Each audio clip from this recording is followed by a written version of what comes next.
Just want to do a real quick video on the uh, auto version of the Gerber Applegate-Fairbairn folding knife. um, these are these have just been discontinued, and they're still in stock in stores as of this recording. This is September of 2022. In some places they're marked down quite a bit. At Blade HQ, they've got this marked down to 119 right now. And they've got the assisted opening version down around like 65. If you're going to get uh, one of these Fairbairn, uh, Applegate Fairbairn knives, I'd really suggest going with the auto. Not because it's automatic, which, I mean, maybe you like that, maybe you don't. I personally don't really care whether you have to use a little bit of a flicking motion to open a knife as opposed to just pressing a button. But I would get it for the blade steel, and the fact that it's made in the USA, if that's important to you. Um, these are made with S30V, whereas the regular assisted opening model is made with, doesn't say, but I think it's 7CR. It's kind of soft steel. Doesn't hold an edge very well. And people have pointed out that, if you're using this as a combat weapon, it doesn't necessarily have to hold an edge very well because it's more for piercing. But realistically, I think, at least for my use, a knife is as a cutting tool, and you're going to use it for all kinds of things, and it ought to be able to hold an edge for a while. So S30V is much better steel. Uh, the smaller versions of this, there's assisted opening versions, and manual uh, thumb thumb stud opening versions of this knife. They all have pretty lousy steel.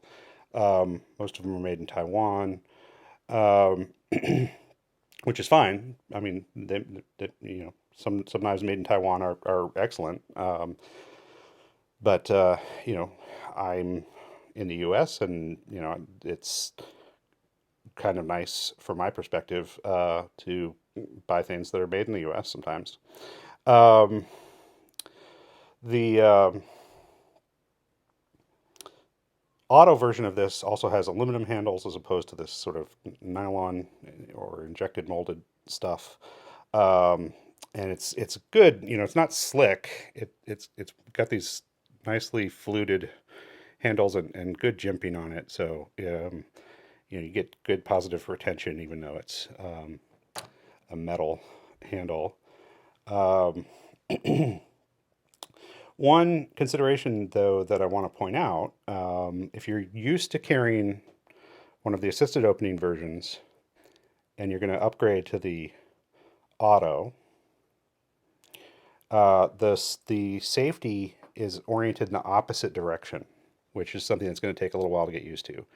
So to take this knife off safe, you push the safety toward the blade, right? And when the safety is all the way up toward the blade, the safety's off, so it'll open, right?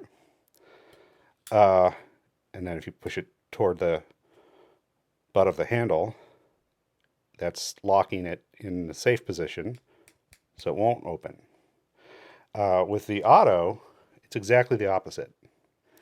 Uh, if you push it up, that locks it either open or closed, right? So the button won't release the blade. See? But if you want to actually fire the knife, open the knife, you got to push the safety toward the butt end of the handle to take it off safe. So, if you happen to be somebody who's been carrying around the assisted version of this for a while, that's going to trip you up. You're going to have to get used to the opposite motion to use the safety. Real good deep carry pocket clip on this. Also, the other thing I really like about the auto as opposed to the assisted opening version is it's just plain edge, no serrations. It's going to be a lot easier to sharpen and maintain. All right, quick little look there at the Applegate-Fairbairn Auto.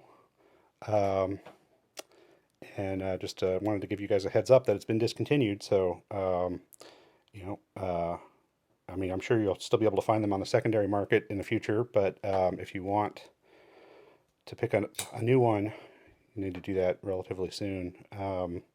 And you might find a bargain. All right, bye bye.